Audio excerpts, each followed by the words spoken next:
Hey everyone, Ronnie Daniels here. I'm back to make another video, and I'll tell you a little bit about what's going on with this hive before I get in it. But today is June 13th.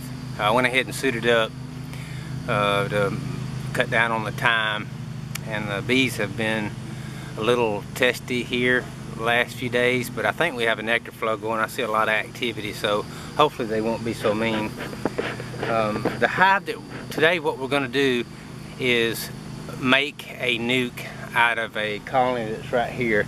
This is colony number 12, and some time back I went in there and they had made super seeder cells, and I just let nature take its course with it. Well, I went in there after it was time for the new queen to hatch. Of course, they were getting rid of the old queen, which I could have tried to save her because she was actually doing well, but apparently they saw something with her they didn't like and superseded her. So I let nature take its course, and I went in there some time back and I saw evidence that the queen was laying. Well, then somehow or another, a short time later after that, they went queenless. So I put a test frame of eggs in there, and for those of you that don't know, if you think your hive has swarmed or you think you may be queenless, before you go buy a queen, and this is one of the mistakes that beekeepers make a lot, new ones, before you buy a queen, if you have a frame of eggs that you can take from another colony and put in there, try that first. And if they don't make queen cells, that usually means there's a queen in there somewhere. You just, she's either not mated yet or you just can't see her. So I always do that. I don't just slap a queen in there. I think my first year I wound up killing a few queens that way, and I learned my lesson. And I see on Facebook a lot of people do that. As soon as they see they don't have see there's no evidence of a queen, they rush out and buy a queen and throw her in there and get her killed. So I put a test frame in here, and they made 23 queen cells. I mean, that's just absolutely amazing. So out of 23, only one is gonna make it, and hopefully she'll make it. And let me say this, for some reason this year I've had a horrible time with the bees getting mated queens. They'll raise the queen, and for whatever reason they don't make it back from their mating flights. And this is I think my 4th year beekeeping, and previous years I would say it was pretty close to 100% success rate, and I don't know the actual numbers for this year, but I would say it's 50 to 75%. So it's not been good, and I don't know why. And let me say, today is hot. It is extremely hot. So I put some kind of, I've never done this before, but I got some kind of headband thing on here to try to keep the sweat out of my eyes while we're doing this. So, and I also have on reading glasses. I don't know if you saw in a previous video, I told you that I had my veil on, which I always wear when I'm walking out here around the bees, even if I'm just looking. And a bee got under that veil, and I went to snatch my veil off.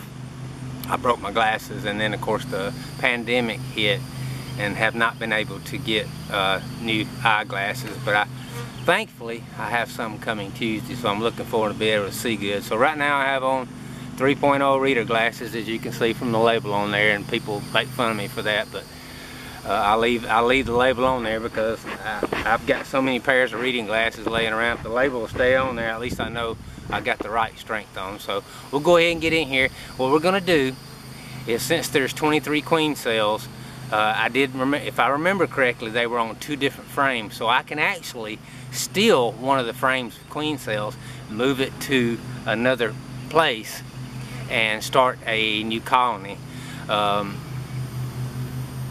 Now, being that this colony has been queenless for quite some time, a lot of the bees in here are going to be mature, which means they're out flying. So if I move them to a new box, all the foragers are going to go back to the original box. So I'm hoping if I move enough extra bees over, that there'll be some younger bees in there that haven't started foraging yet, and they will stay in the new nuke. It's going to be right here, and help hatch those queens and get another queen.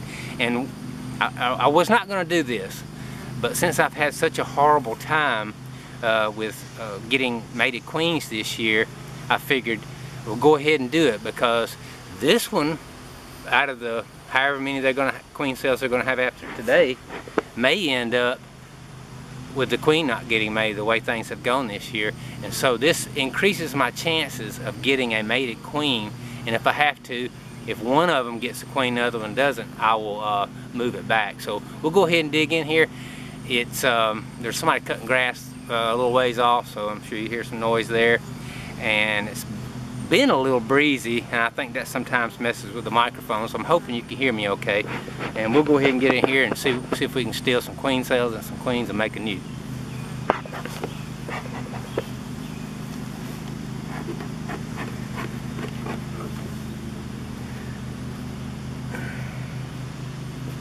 I'll let you know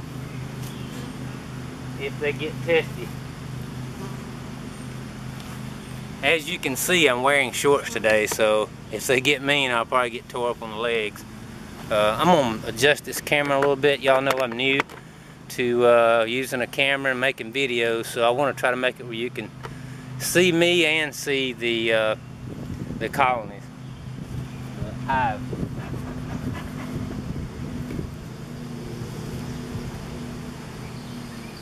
Even though this colony has been queenless for quite some time, their population was very strong. And still appears to be very strong. So I'm going to skip this box right here and go ahead and dig down where I put those test frames that they made queen cells from.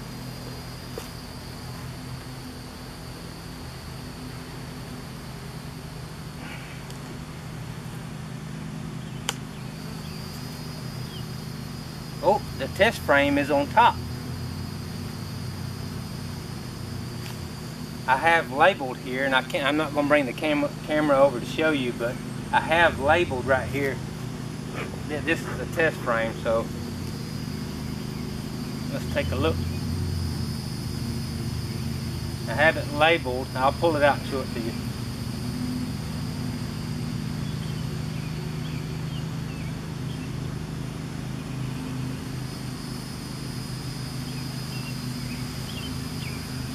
See, I have it labeled right there. If you can see, test frame 6-1.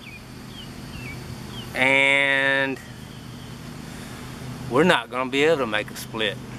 The queen cells have hatched. Now, I put this in here on 6-1, and I think it takes 16 days for a queen cell to hatch. So my math was off a little bit. Today's June 13th. And quite a few of these queen cells have hatched. So let me take a peek around in here a little bit more. I think there was another frame with queen cells, and if there is, I'll take one of those. Now this one does have a queen cell that's not hatched, and the bees look like they're trying to get to that queen cell. So you know that whenever the first queen hatches, she kills the other queen cells, and I think the worker bees help her do that. So not going to be able to make a split, I don't think, but let's take a little bit look around, and here you can look on this frame here and see what we've got. Those queen cells, I'll try to get them on here where you can see. There's a bunch that were there on the bottom that have hatched, and then there were some on this side too. So I may not be remembering correctly. I think I had queen cells on 2 different frames, but I'm gonna look around. Let's make sure.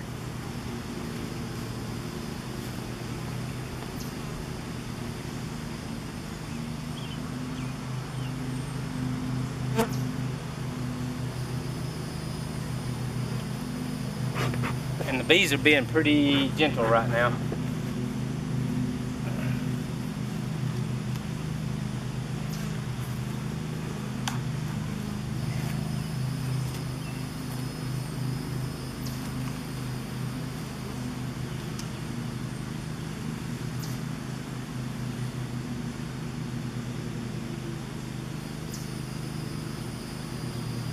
Alright, I don't see any more frames that have queen cells, so my apologies.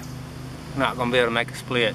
It looks like the queen cells have either hatched or some of them look like they may have been torn into to dispatch the queens after the original queen hatched. So anyway, I hope you learned something from this. I do try to take good notes. That's one thing as a beekeeper, especially if you have more than one hive. Make sure that you keep a log. You can just take a sheet of paper or make something on Microsoft Excel and make you some lines and just put the date and put what you did.